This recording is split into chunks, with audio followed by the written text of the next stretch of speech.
आज पढ़मा बड़पण कवितार गोटे बहुत इंपोर्टाट लंग क्वेश्चन जेनटा कि प्रति वर्ष एग्जाम रे पाठर ही आसी सियोर सियोर पढ़वा मुई पूरा बहुत गारंटी देकरी कहूँ 99%। आधुनिक जुगर महान कवि जुग स्रष्टा कवि रघुनाथ राय 1848 मसीहा सेप्टेम्बर 28 तारिख बालेश्वर जिलार केदारपुर ग्राम में जन्म होते। क्या बोलिए यहाँ किए लिखी बड़पण बड़पण लिखी राधानाथ राय से कण आधुनिक जुगर महान कवि जुग स्रष्टा आधुनिक जुग क्या द्वारा बाहरी बोले भी राधानाथ राय जुग स्रष्टा बोले कण आधुनिक जुग के जेनथी कवि कर राधानाथ राय 1848 मसीहा सेप्टेम्बर 28 तारिख रे बालेश्वर जिलार केदारपुर गाँव में जन्म होते। पिता सुंदर नारायण राय और माता तारिणी दासी सुयोग्य संतान राधानाथ जड़े उच्च कोटीर साहित्यिक काव्य रचनाकार एवं अनेक कवितार अधिकारी हो समग्र ओडिशा रे उच्च कोटीर स्थान सृष्टि कर से कणा से ताकर मान ना क्या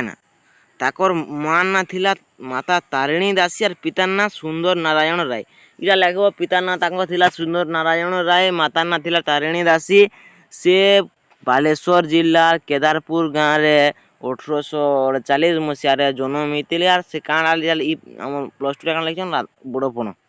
है एतकी ही स्टोर करब लेखन निस्तृत होता सृष्टि गुड़िक मध्य दरबार चंद्रभागा नंदिकेश्वरी उषा जजाति केशरी पार्वती एवं चिलिका यहाँ पूरा बहुत बहुत श्रेष्ठ मैंने चंद्रभागा गोटे नंदिकेश्वरी देख पढ़ी plus two fast year Usha जजाति केशरी पार्वती चिलिका है चिलिका क्या जान तो जेन 10 क्लास बड़पण कविताटी व्यंग काव्य दरबार रु गृहीत हो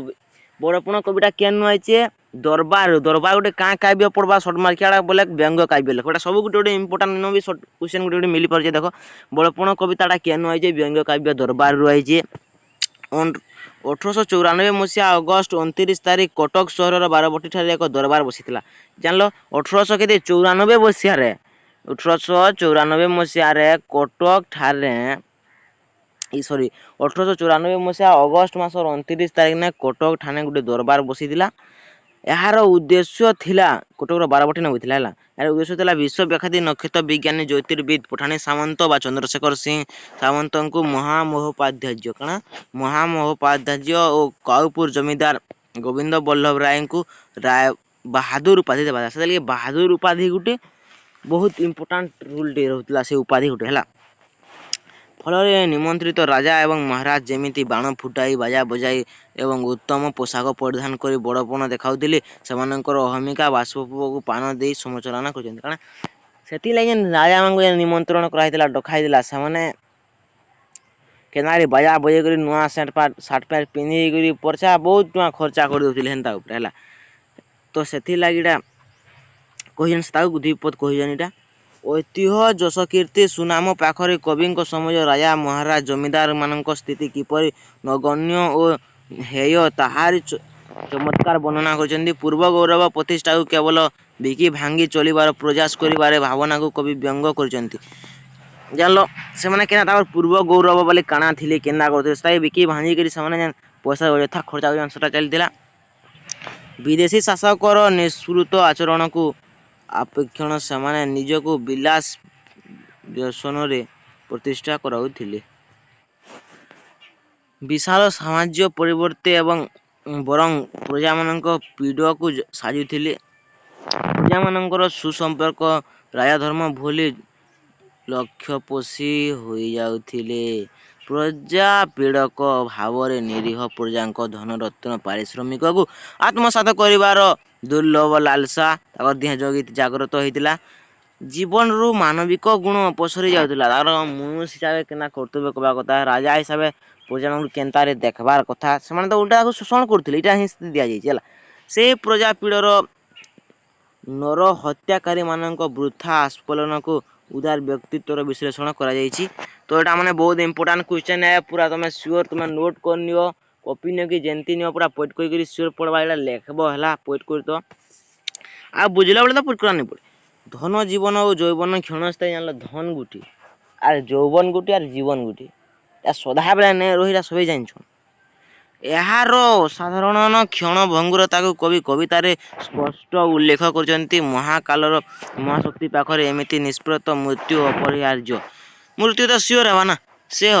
अप्रत्यक्ष भाव केतेबेले क्या पाखरे पहुँचे तार स्पय ना केते कहीं मोर नाई किए जानी तेणु सर्वदा मृत्यु प्रति सचेतन हो कार्य करने उचित फुटा माठी आरु पानी सरी आसला आयु प्रतिक्षण सरी सरी जाऊँगी कारण भंगा माठिया जेन भंगा माठी माछा देव जो पान जेन थी सब पलि आला लेखा आमर जीवनटा खाना आस भी एमती साड़ी सरी सरी सरी आऊँगी ये देख 20 वर्ष 30 वर्ष नहीं कि तुमको मान 17-18 वर्ष हबार ना तुम एक तुमको 5 वर्ष है आकी ना हेन्ता सरी सरी आऊँगी से बाछ विचार रखे ना समस्त अचिरे नहीं जावाक दुर्लभनीय शक्ति ता पाखरे अच्छी काल दूरवर्ती जानी जी उपहास करे आसी ता पछरे सतर्कर सह पंची कारण काल के जी धुरे अच्छे बोलिक जे उपहास करे मुई कहीं मरमी मुए बुरगुण को एना सेना जे बोलची ताके सतर्करा से जेन पहुंचे तार पाखे न काल आबा हेन्ता जे बोल हेन्ता नहीं करबिया नहीं हबो नीति काल जानी राजा जेपरी छामुरे हाजर हुए अनुरूप भावे काल बेल जानी पाखरे हाजर हुए सेन्ता हिसाब से नित्यगामी रथरे घूरी घूरी आगमन करिथाए व्यक्तिर आयु बढ़िला भली तार मायार चेर बेसी लंबी जाइए कारण व्यक्तिर आयुष बढ़ाले से तार मायार चेयर भी बुद्धि बुद्धि बढ़ी जाए जार मायार छाया बुद्धि होता है ताहाको काल बेलरे नेबारे सेते जम जंत्रणा जहाँ जिते पाप कर्म दुख पड़वा शिकार होगा पड़े बेल थाऊ थाऊ ए चेतना प्रति हुशियार होगा कवि सतर्क कराई तो कवि भाषा देख लेखना लेकिन कविर भाषा क्या कौन आयु सूर्य छाए जेते तले जेते गड़ी तुम्भ माया छाए जाए छाए पर बढ़ी माया चेर तले भेदिब जेतिकी अंतके रगीड़ झिंटिब तेतिकी से कठिन झिंका झिंकारु निस्तर लाभ लगे आगु हुआ हुशियार तो कवि लिखले कविर पॉइंट इ पॉइंटा ही लिखब सियोर सियोर 7.5 मार 7 मार पाएब वास्तविक बेल थाऊ थाऊ जन्म ग्रहण पूर्वक सुकर्म सह धर्म अर्जन करवा उचित मृत्युकालीन दुखर मुक्ति पाइबार एकमात्र उपाय है धर्म यदि आम धर्म करें सबकि तो जानचु कवि मत धर्मर अर्थ जन्म अनुरूप कर्म एंता जन्म बाजी आम सेन्ता कर्म कर्मा जे जोठारे जन्म होइछि तार अनुरूप कर्म ही ताकू धर्म फल प्राप्त होइछि ए संसार रे धर्म एका तो कवि लिखिछन धर्म एका पोत गढ़ी कवि तरीबाकू एही संसार बारिधि धर्म एका सीना महत्वपूर्णिया आउ बड़पण पढ़े दिनिया धर्म हो महत्वपूर्णिया बारिधिरु उद्धार पाइबा पाई ईश्वर धर्म नामक एक पोत गढ़ी कारण आम जेन ये संसार बारिधिरु उद्धार पाइबा संसार बारिधिरु उद्धार पाइबा लगे कवि काण धर्म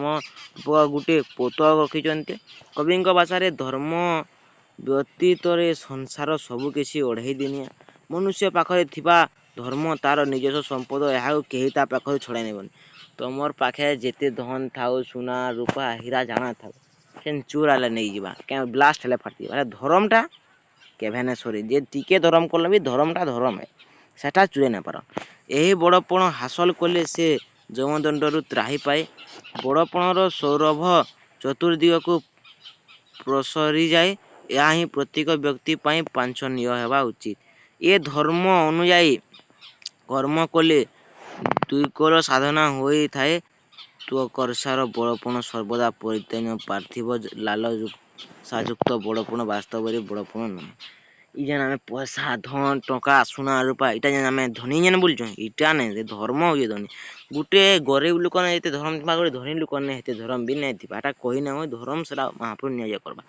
संसार यही लौकिक ज्ञान को विरुद्ध हो आध्यात्मिक चेतना कार्य कले मनुष्य उच्च स्थान स्वरूप बड़पण प्राप्त होता है उच्च मन उच्च अमृत लाभ कर उच्चतर गति कर समर्थ होता है दरबार रे उपस्थित होइतिबा राजा जमीदार मानक प्रति कविंकर थिला एक सूचित परामर्श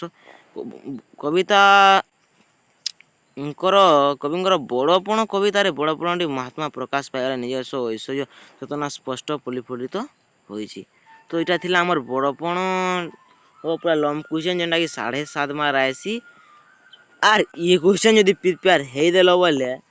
तुमको यदि 7.5 मार्क 7 मार्क नहीं मिले कह सियोर गारंटी दे सियोर 7 मार्क मिलवा। ये क्वेश्चन खाली गुटे प्रिपेयर